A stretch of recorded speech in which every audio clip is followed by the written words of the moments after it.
বৃদ্ধ বয়সে মানুষ সবচেয়ে বেশি যে জিনিসটার জন্য ক্রাইসিসে ভোগেন সেটা হচ্ছে সম্মান। আমরা বৃদ্ধ বয়সেই সাধারণত সবার কাছ থেকে সম্মান পেতে চাই। তো বৃদ্ধ বয়সে আপনি যদি সবার কাছে সম্মানী হতে চান তাহলে এখন থেকেই কিছু কাজ করা শুরু করে দিন। প্রথমত, কথা কম বলা শুরু করুন, অর্থাৎ শুনুন বেশি, বলুন। কারণ আমাদের চারপাশে খুব মনোযোগ দিয়ে কথা শুনে এমন মানুষ খুঁজলে কমই পাওয়া যাবে। দ্বিতীয়ত, অন্যের কাছ থেকে এক্সপেকটেশন কমিয়ে ফেলুন। আমরা সবচেয়ে বেশি পেইনে কখন থাকি? যখন আমরা অন্যের কাছ থেকে কোনো কিছু প্রত্যাশা করি এবং সেটা না পাই। তাই সবাই যে আপনাকে সাপোর্ট করবে এই চিন্তা থেকে বের হয়ে আসুন।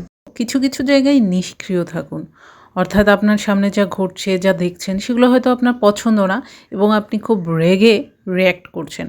এতে আসলে শুধুই আপনার এনার্জি নষ্ট হবে। সবচেয়ে গুরুত্বপূর্ণ যে বিষয়টি এখন বলবো সেটা হচ্ছে আমরা বেশিরভাগ মানুষই বোকামি করি, আর তা হলো আমরা নিজেদের যত্ন করি না।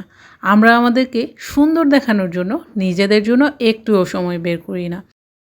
নিজেকে গড়ে তুলতে পারেন ভাইব লিফটার হিসেবে, কেননা আপনি নিজের সুখের জন্য যে কাজটি করবেন সেই একই কাজ যদি অন্যের সুখের জন্য করেন তাহলে কিন্তু সেটা আপনাকে বেশি আনন্দ দেবে। আর এই বিষয়টা কিন্তু হার্ভার্ডের একটি গবেষণাতেও প্রমাণিত হয়েছে। কমফোর্টেবল কাজ করার থেকেও গুরুত্বপূর্ণ হলো সঠিক কাজ করা।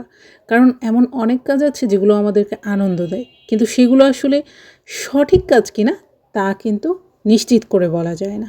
এজন্য সাহসের সাথে সঠিক কাজ করতে হবে। সাহস আর কমফোর্ট জোনের মধ্যে পার্থক্য হলো আপনি কোনো একটি সঠিক কাজ করতে চাচ্ছেন কিন্তু সেটা করতে যেয়ে আপনি ঘাবড়ে যাচ্ছেন।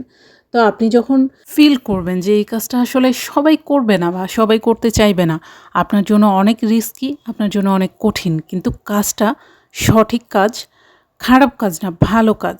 সুতরাং এটার আঞ্জাম আপনাকেই দিতে হবে, তখনই হবে এটি আপনার সাহসী একটি পদক্ষেপ।